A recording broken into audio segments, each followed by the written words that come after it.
Welcome back. Now joining us is Nahenda Mathews, the producer, and Innocent Nanub, the vocalist behind Stolen Moments, a groundbreaking multimedia project that aims to bring to light untold stories from Namibia's rich musical history.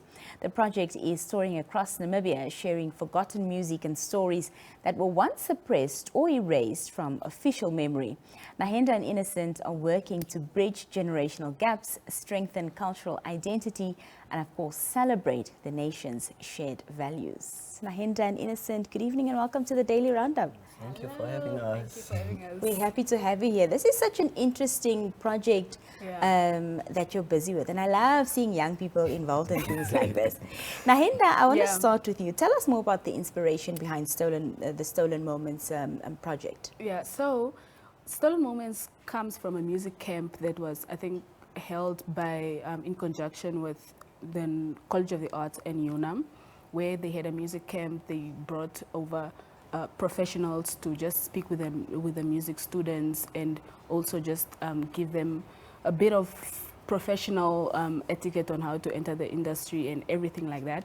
And then from the camp is when the band found themselves. That's when they were raced out from the camp, and that's really the inspiration was because during the camp they did a lot of music, and we also found ourselves within the history of the Namibian music, that your Ben Molati's songs came up, your Tatekwela songs came up, and then they said, okay, let's do a whole thing of Namibian history of Namibian music untold, where we now went deep to dig deep, and we found a whole lot of other artists, and the band decided, let's revamp it and let's give it to the young generations. So from the music from the grandfathers to their grandkids, basically. Yeah. And I'm sure it must have been a challenge because, as I mentioned earlier, these are songs or musical pieces that weren't formally documented. So uncovering and rediscovering them all must have been challenging. Yeah, very interesting, because even when we listen to the actual tapes, it's like scratchy. It's like you can't. Sometimes you can see that it was just recorded in a way that's like you could hear that it's back in the day. The people did not have the right equipments to record the songs, but were able to pick it up, and also we were able to find people that can translate the songs, because they are also in different languages, not in English necessarily, because English was not such a big thing in the night, because this is music from 1950s to the 1980s. So English was not a big thing. They recorded in their native languages, and so we had to find translators to translate so the musicians can understand what they are singing, and they can also form narratives for their performances, so they can be able to present it. Awesome. Yeah. Innocent, you're one of the 10 musicians that's a part of this project. Yes. So tell us about your involvement and, of course, why you decided to become a part of this. What inspired you to become a part of it? I first joined, as Nahenda said, like the music camp, and then we selected a group of musicians that were interested in the project. But for me personally, I was inspired when I first heard this song called Taira Koti by Ben Molati, because I have never heard our music, a Damara song sounding more pop or jazzy. It's mostly Damara punch, and it's mostly Overishe, and you would hear this Hero song that's like indie. So it was like quite, wow, we had the sound. And our music industry is mostly influenced by, the Western culture. So it was kind of for me finding my true identity as a musician. So So are you saying that Damara punch as we know it today is actually not, because I personally, okay, let me single myself out here. I thought that was, the authentic, Damaranama musical sound. So you're saying it's completely different? Right now, it's similar, but it has evolved so much because of generations that it took away the essence. Because you would find like Jackson Gaoyua or Ben Molati having like a guitar komitiba, and then they would just sing and jam. It was more focused on the vocals and the cultural roots behind it, but now it's more kind of popish. Lots of popish. Lots of popish. Because back in the day it was the guitar and the artist. There was not a lot happening. So Damara Punch is an up of what Ben Molati them were doing. Much simpler, of course. I understand that you're traveling across the country with this project. Explain to us what this entails. So the idea was really to bring the music to the kids. Because the kids, even now going to high schools, we can see that they don't really like Esiwele comes on, and then they're like, yes, we know that one, or like a Aisa Mama comes on, and then they know that one, but most of the time you can see that they don't really know it. So it's really to bridge that gap between what the kids, because we are mostly going to high schools. I think we only have like a public appearance at the end of our tour, but mostly we're going to high schools here in Windhoek, and then we are also going to Okahanja, Oshivarongo, and then we are also going to Usakos, Karibib, Kombahe, Omaruru, Swakopmund. So we're really going to those high schools in those places to just bring the music closer to the kids, so they can also know that their parents were also up and happening. Of course, it's not just going to be about the live concerts for them, but there's also educational lectures. Who will be conducting these lectures and speaking to the young people?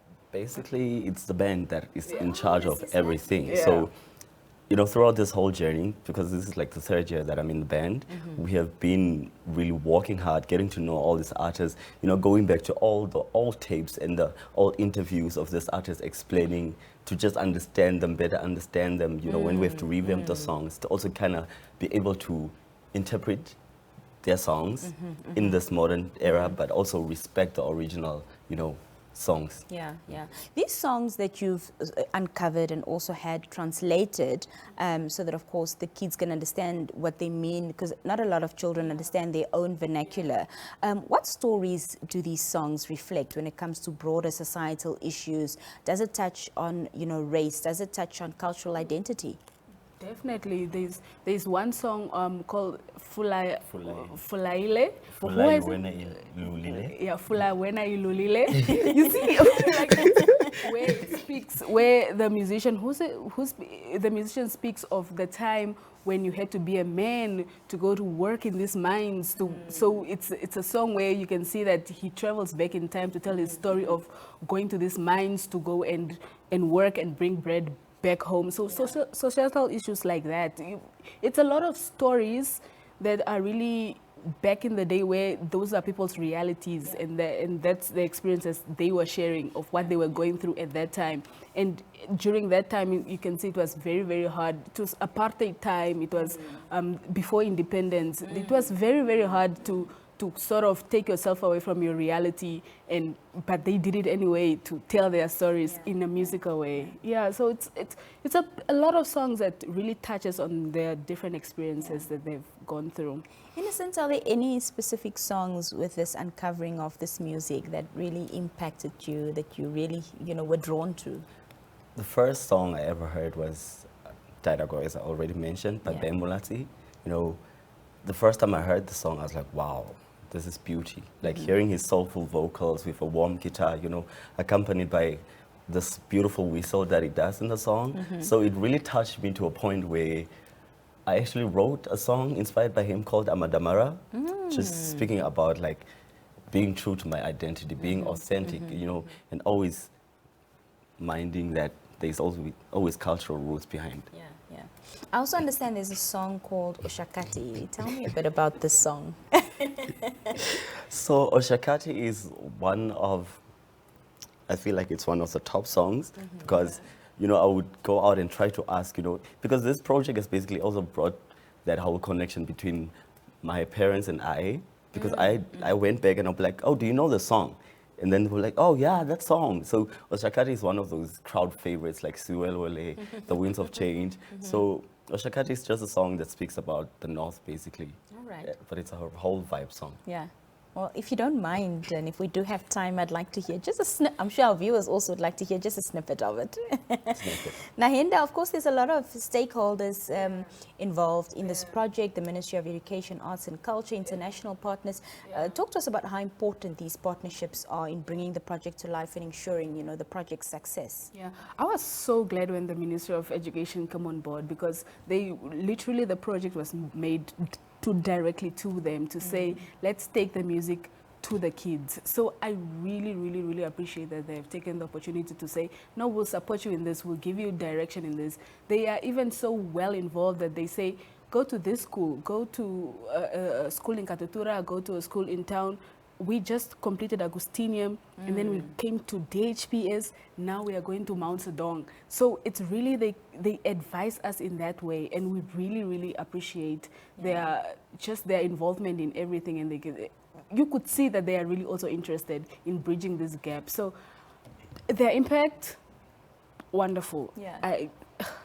They helped us out. They help us out so much. That's fantastic. With information also, just regarding because they have the information to the schools. Yes. They have the connections to the schools, so they could connect us. And if where we struggle, we could say, no, we want this school, or we, in the different in the region also, it's very hard to get in contact with the schools. So they really help us. They've been a great help. Innocent, what was the reception like at Agustinium and Delta, the schools that you've already been to? Like today was actually DHPS, so you always think of, oh, it's this old music, we have to introduce it to the younger generation. They're so influenced by Amapiano nowadays. And then I was like, wow, they might not be that excited, but from the get-go, Shakatu was like our opener. Like the whole crowd really loved it, and they enjoyed it, and yeah, it's quite fun. That's fantastic. Of course, if you want to watch your journey, and I know you're documenting everything that you're doing. We're shooting a documentary also.